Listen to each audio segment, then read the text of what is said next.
दोबारा एग्जिट का मौका दी। तो दोस्तों जिस तरह आपको बताया जा रहा था कि मार्केट में जो है वो करेक्शन आ सकती है, मार्केट जो है वो अपने पॉजिटिव ट्रेंड पर नहीं है, जिसके बाद हमने देखा लगातार मार्केट में हमें करेक्शन देखने को भी मिल रही है। साथ ही आज अगर बात करें तो आज जो है वो एक ब्लड बाथ का समा भी हमें देखने को मिला। मार्केट में काफ़ी ज़्यादा जो है वो आज करेक्शन देखने को मिली। इसके अलावा बात करें अगर कल कुछ स्टॉक्स की, कल आपको जो है वो स्टॉक सजेस्ट किए गए थे, आज हमने देखा उनमें भी जो है वो हमें करेक्शन देखने को मिली, लेकिन फिर वो स्टॉक्स जो है वो रिबाउंड भी हुए। तो वो जब स्टॉक्स रिबाउंड हुए तो क्या अब वो स्टॉक्स जो है वो ओवरबोट अब नहीं रहे, या अब जो उनकी करेक्शन मुकम्मल हो गई, या अब जो है वो खतरे से खाली हो गए? आज इसके ऊपर बात करेंगे।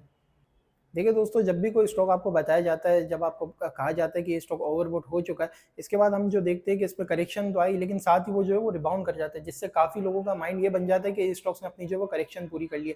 इस तरह नहीं होता। अगर आपको कोई टारगेट्स दिए जाता है, आपको बताया जाता है कि स्टॉक जो है वो नीचे आ सकता है, ये स्टॉक ओवरबॉट हो चुका है, और अगर वो रिबाउंड कर जाता है, हो सकता है वो अपने उन्हीं टारगेट्स पे उन्हीं लेवल्स पर फिर आ जाए। लेकिन उसपे जो है वो करेक्शन लाज़मी होता है कि करेक्शन आनी है, क्योंकि वो स्टॉक से ओवरबॉट का टैग जब तक नहीं हटता, जब तक आपको जो है उसके रेजिस्टेंस जो दिया होता है, उस रेजिस्टेंस से ऊपर क्लोजिंग आ जाए।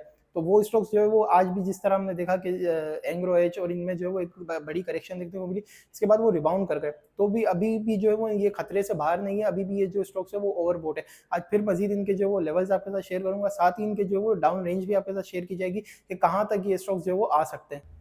बात करें अगेन आज एंग्रोएज की, तो एंग्रोएज 304 से 320 ये इसका जो वो प्रॉफिट टेकिंग एरिया, और 330 इसका जो है रेजिस्टेंस है। अगर 330 के ऊपर क्लोजिंग आई तो ही इसके जो है वो मजीद नए लेवल्स आ सकते हैं, अदरवाइज यहाँ पे जो वो प्रॉफिट टेकिंग आ सकती है। और इसका जो डाउन रेंज है वो है तकरीबन 290 रुपए से लेकर 260 रुपए, 290 से 260 तक भी ये जो वो आ सकता है, चूंकि ये जो है वो ओवरबोट है।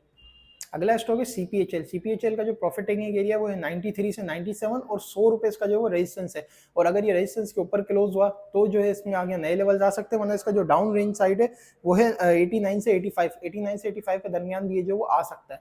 अगला जो स्टॉक है वो है एजीपी। एजीपी का जो प्रॉफिट टेकिंग एरिया है वो है 245 से 255, ये इसका प्रॉफिट टेकिंग एरिया है, और इसका जो रेजिस्टेंस है वो है 260, और इसकी अगर डाउन रेंज साइड की बात करें तो वो है तकरीबन 235 से 225।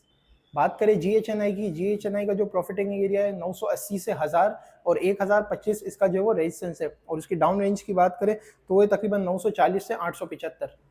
लास्ट स्टॉक है साजू। साजू का जो प्रॉफिटिंग एरिया है वो 2400 से 2550 और 2625 इसका जो वो रेजिस्टेंस है, और ये जो है वो 2300 से 2200 के दरमियान आ सकते हैं अगर रेजिस्टेंस के ऊपर इनमें जो वो क्लोजिंग नहीं है। तो ये वो 5 स्टॉक्स है, ये अभी भी जो है वो ओवरबोट है। शॉर्ट में आपको जो है वो इनमें फिर से जो है वो एक रिबाउंड होते हुए देखने को मिल सकते हैं ये स्टॉक्स, लेकिन इनमें अभी भी करेक्शन जारी है जब तक ये अपने रेजिस्टेंस से ऊपर क्लोजिंग नहीं देते, जब तक ये अपनी करेक्शन जो है वो या तो फिर मुकम्मल नहीं कर लेते, ये जो है वो ओवरबोट का टैग जो है वो अपने साथ लगाए हुए हैं।